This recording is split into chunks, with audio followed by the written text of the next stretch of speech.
And so that's why it's important to think about the readership. So as you can see, there's a number of different sort of audiences that you can consider. Typically for the books that we publish, that would be sort of students, lecturers, or practitioners. Each of these would, you can assume a different level of knowledge, the amount of terminology you can use, how familiar they'll be with the sort of previous knowledge in the field, and sort of previous publications. So yeah, that's important to think about. Don't stretch your book too thinly, because otherwise you'll end up doing too much and you won't please anyone. Students will find it too advanced. Lecturers will sort of think, why are you explaining something so simple to me? So don't feel like you're doing the book a disservice if you're narrowing it. You're actually making sure that it can sort of meet the readership needs. So another thing that's important is to think about yourself and what your platforms are, who you're used to reaching, who you know well, do you know what they need? So if you're often teaching, then it's quite likely that students will be a good readership for you to reach, because you'll know where they struggle, where they maybe need a little bit more sort of reflective questions or kind of frameworks to help them work their way through the topic. And then you'll also make sure that the book can actually reach them, because while we also obviously do promote our books, sometimes it's best with that personal approach by the author. So that's why it's good to think about your own networks as well, because you'll also know how to reach them. Okay, so we've talked a little bit about that readership, but how do you sort of move on to that next step and think about kind of honing it down a little bit? So again, starting close to home, it makes sense to sort of build on your specialisms and your knowledge base. So thinking about, let's take the example of teaching.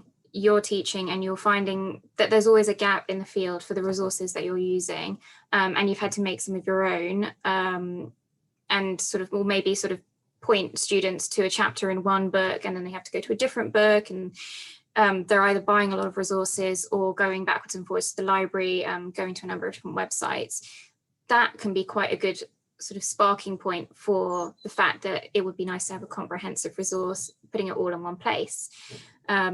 And so, yeah, that would answer the needs of the students. Another point would be if you feel like there's a development in the field and you're hearing a lot about it at conferences, or it's maybe sort of being taught at master's level but not at undergraduate level, that could be quite an interesting area to explore, because it just there might not be a textbook there yet, so definitely not a saturated market, and you could be the first to the field. So even when it's maybe a little bit more advanced and there's no sort of core modules in it yet, often we see that newer subjects, they start as optional modules and then they move to becoming more core or becoming integrated across the field. So that's another way to just think about it. What are the areas that you see coming up again and again? And that's why sort of in normal years, I would be going to conferences and seeing what the hot topics are and what people are getting really excited about. And that's why it's nice when we have our bookstores to see people coming by and like picking up the same book again and again. I always find that very interesting, just to see sort of that bird's eye view of the field. And yeah, as I mentioned, thinking about where students struggle and kind of where you find that your resources are really popular, that can be quite good at sort of thinking about how you want the kind of material that you want to put in a book. So obviously one book is never written in isolation. There's always other material in the field. This is a really important section of our proposal form, because for me, it's essential that people never leave it blank, because if there's nothing out there, it might also make me think, why are there no readers? Is it maybe too small? It might be sort of more at the journal article level, rather than sort of a large textbook for a broader field, or a monograph. So don't be put off by this topic. I think it's actually, you should sort of welcome it, because again, it brings you back to that that reader that I mentioned at the start, what are they reading at the moment? Because your book's not out there. They'll still be looking for resources. And it can be really helpful to, again, sort of think back about how you want to define your book versus what's it out there already. How can you sort of add to the field and kind of work in tandem with the books, because they're never going to sort of go away. So you might as well think and use it to improve your own book. And often competitors can maybe be for that different readership. So there might already be one that's suitable for lecturers, but there might not be one that's suitable for undergraduate or postgraduate students. So then you can sort of really think and say, this is the area I want to focus on and do it really well. And again, you can think about sort of how have they approached it? Has it been very text heavy, or have they got a lot of examples and pedagogical features? How many pages is it? Is it just a really broad overview in sort of like, 150 pages, and you're thinking of going much more in depth? Again, this is sort of such a useful way for you to define your own book. So yeah, definitely don't leave it blank. And thinking about the author reputation, have there been many revised editions? This is useful because if you've seen that there's maybe 3 or 4 editions, then it shows that it's a really successful topic and readers want it. So definitely thinking about that. And in terms of whether or not it's a standalone in a series, it might be interesting if it is in a series to sort of look broader within that series and see what other topics have they covered. Is there one that stands out to you and you think, actually, I think this could be covered as well, and that there's a gap in that series? You might want to consider approaching that publisher and saying, do you need a book in that series? So it can be a real springboard. Okay, so we've talked a little bit about the broad, I guess, foundations of a book proposal, but I suppose many of you are here for the nitty-gritty. So we'll go through the key features that are within the proposal. So many of the sort of details that you would expect. It's got the title, synopsis of the overall book, and then table of contents, so the sort of chapter abstracts that will about the content that you'll be focusing on each individual one. And I'll be covering these a little bit more in the next couple of slides. And then so target audience, we've already talked about that with the readership and sort of always going back to what would they need. And I think that can answer a lot of questions when people are thinking about, should I cover this or not? Author bio, again, I'll cover that in a minute. Thinking about what information is useful to the reviewer of the proposal, and then competitors, which we've just spoken about. And again, so useful for sort of honing in about what you want to do and what makes your book special. Okay, so choosing a title. As we live in this very digital age, one of the most important things to think about is how will people find your book? Often they'll find it on Google or through Amazon. As sad as I am to admit that as a publisher, it is often Amazon. That's the way that people find it. So you've got to think about how will people find the book. They'll be looking for keywords. They'll be sort of thinking about kind of, I guess you want a short and snappy title, but also one that is sort of specific enough that people will know what it's about. So I've included some examples here. As you can see, this highlights the sort of the first one, research skills for teachers. It highlights the audience. It highlights what it's going to do. But at the same time, it's very practical. Again, the second one, becoming a teacher. It's clearly for people who are sort of either NQT or doing their PGCEs, sort of really building on those skills. So right at the start of their career, developing professional practice in the early years, that sort of people slightly further along in their career. But as you can see, all of these, they are highlighting who the readership is. And then, yeah, achieving teaching excellence, developing your TEF profile and beyond. That is one that is obviously for lecturers because they're the ones that are thinking about the TEF, unfortunately, I expect for many people. but yeah, so just sort of, I guess, making it really clear that the book is for that reader, so they don't sort of assume that it's for someone else and then the book misses out. And yeah, unfortunately, it's sort of those poetic titles and metaphors are maybe more of a thing of the past, just because if you're just looking at that title and it comes up and you're not even sure if it's a book, it could be something else. People are more likely to click buy. They often don't look further. So that's sort of the first thing. And yeah, as I said, fairly short, but the subtitle can kind of go into the specifics, so that people can kind of draw in a little bit more. Okay. And then, yeah, so that is sort of the title. It doesn't need to be absolutely final in the proposal. Often you might find you'll put something down and then you'll write the whole proposal and then you might come back and change it. So that's sort of something that can develop over time. Don't feel like because it's the first question on the proposal form, you have to get it 100% right before you move on to anything else. Because I think that can be a big stumbling block for a lot of people. And I'm always happy to advise as well and make sure that people can kind of get going.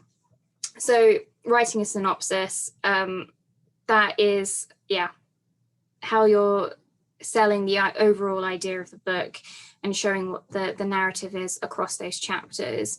And it really feeds into all those points I was discussing earlier about what are you adding, why do you feel like there's a gap in the field, and what are you offering that reader, and what is that level of knowledge that the reader will have.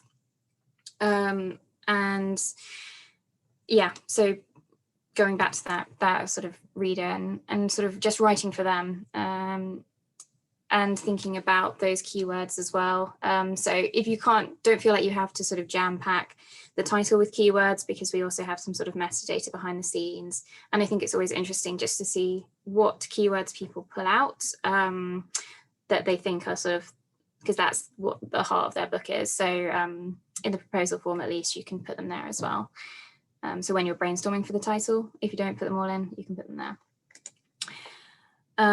So table of contents, this, yeah, it's kind of that structure that you can hang your ideas off, and it should create sort of very strong foundations for the book.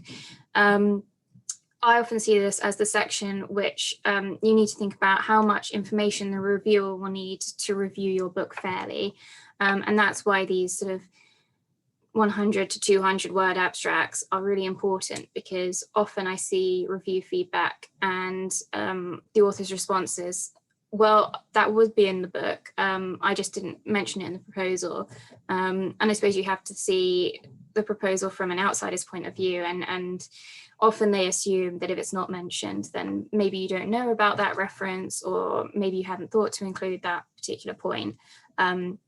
So before submitting the proposal, if you can, maybe get a colleague to read it, just in case you've sort of missed out something really obvious, because it's almost so obvious that you feel like you don't need to mention it.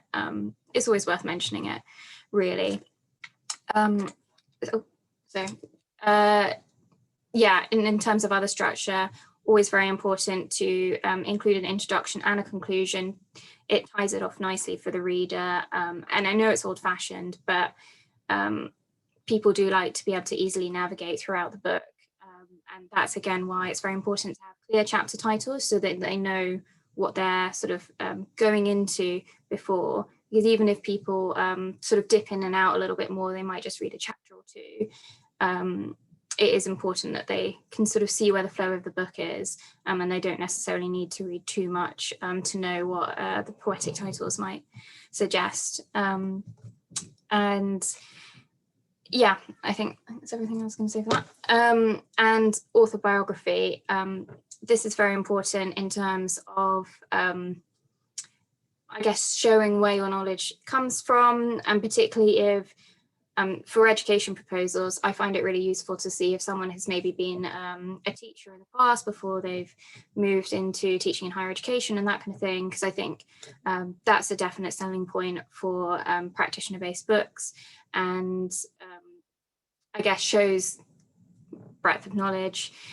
And otherwise, really interesting to see the types of networks that you're part of. If you're, you know, a leader of a SIG, or you are a member of a particular organization, because then we can see if we already attend those conferences, or if there's maybe conferences we need to consider for the future, particularly if they're smaller level conferences. Always really interested to see those. And now in the digital age, of course, thinking about social media as well. I know that education is very popular on Twitter, and so nice to see that, but that's definitely not essential, because I know that social media is not for everyone. But I guess it's just to give myself, and then also the peer reviewer, a bit more of a picture review, and sort of what you're expecting for the book as well. And then finally, peer review. I know that it's maybe not everyone's favorite topic, but I think that this is so essential in terms of developing the book, and sort of starting that conversation with the field, kind of getting that feedback. So final section in it is who you would suggest for peer review. So you don't have to have a relationship with them. You don't need to have previously reached out. I know some people do ask me, should I check with someone before putting their name on the list? This is very much like a wish list. And in many ways, obviously, it's preferable for you not to have a relationship with them, because then it can be sort of as impartial as possible. Sometimes that isn't possible because the field might be smaller, and you might be very well networked. So just let us know if there are any connections that we should be aware of. And yeah, ideally it shouldn't be at the same institution as you, it should be someone else. But basically it's about who you'd be interested to get feedback from. And it also helps me see who you think that readership is. If you're suggesting a lot of academics, are you seeing them as sort of future teachers with the book? Or if you suggest practitioners, then it's clearly sort of for that audience. So yeah, again, I'm looking for the readership. At that point, even if it's not an explicit question, that is something that's going through my mind, and making sure how I see it matches up with how you see it, and that we are the right publisher for the book. And then I'm going to stop there so that there's time for any questions if they come through. But otherwise, if you want to have time to think about it, do also drop me a line, either through email or through Twitter, if that's your preference. Yeah, thanks very much for joining today. Thanks, Ellie. Yeah, we've just got a couple of questions that have come through the chat box. Firstly, what's the best way to narrow down a topic and choose what should be included in the book? Okay, so that's a great question. And I think it sort of goes to the heart of where do you see, so if you've got sort of all the different ideas in it, you want to think about what you think the specific gap is and what you think you can add to it. So for example, sort of looking at the competitors and then seeing how they approach it, and if you can maybe put a new lens on it. So I know that recently people have been updating a lot of books to sort of make sure that there's a proper intersectional focus, or you know, books on special education, they've kind of been updating it to make sure that there's sort of the new legislation that's referenced, or sort of more inclusive language and that kind of thing. So thinking about sort of now and how the field is developed can help focus in and what you can specifically add, because that will make sure that your book is unique. Great. We've had a question coming from Asha Patel. What if you don't know how many tables or diagrams will be added as a proposal asks for this information? That's a good question. And yeah, so in terms of that, I would normally think we don't expect that kind of thing to be final at this point, particularly because obviously books continue to develop as you write them. But if you know that you'll be including, for example, certain tables as part of like the structure for each chapter, you could maybe just estimate 1 to 2 per chapter, but we're not going to kind of hold you to that final point. But generally, I guess for sort of that broader idea, I'd say a chapter is like between 5,000 and 8,000 words to give that broad in it. And then within that, you only want to have maximum, I think, 5 or 6 tables, because otherwise you're not going to be able to look at them specifically within the text and sort of make it clear to the reader and explain. Great. Yeah, we have one that's just coming from Robin Whitburn. Should a chapter outline be presented in a continuous form like an abstract, or in key points like a bullet list? So I think you want to have mostly continuous text, but if you want to sort of list out a couple of key points that you're highlighting, then you can do that. But I think it just makes it a bit clearer to the reader, the reviewer, how you'll be kind of bringing the arguments together if it is more like an abstract. And it also gives them a bit of a taste of your writing style as well. Great, yeah. And a second one from Asha Patel. Is there a specific way of writing the book? Does it need to be research or theory heavy, or can it be more informal? So that does depend on the readership that you have in mind, and that kind of level of knowledge that you can expect. It can be a little bit more formal if you're aiming more towards academics, but if you're thinking more sort of students or practitioners, then I'd say it can be a bit more informal. At the end of the day, across readership, I think it's important that the book can be readable in any form. So I'm all for sort of more informal language, as long as the clear meaning comes across. Another thing that can be quite useful if you want to make it a bit more informal is including a glossary at the start with the relevant jargon. And then you can still use that, but you know that your reader can refer to it at all points, and feel comfortable while they're reading. Well, yeah, just one more that I think has just come in. Do you have any advice about planning the timeline for writing? So typically I'd say always give more time than you expect you need. There's always a lot of sort of tying up at the end that can take up a lot of time. And I think for writing a book, I'd normally say between 12 and 18 months. I mean, give or take. Obviously, over the last year, there's been a couple of unexpected events. And as publishers, we can definitely be inflexible when there's sort of unforeseeable things. Life happens. But yeah, I'd say 12 to 18 months for writing. And then in terms of the proposal, I'd say definitely worth putting a good amount of time in, because it should not only be sort of for proposing your book to the publisher, but it should also be a really good planning document for as you're writing the manuscript. So hopefully you should be able to return to it across the book. But yeah, so we would normally take between like 3 and 4 weeks to get it reviewed. So I guess like building in from that for your timelines.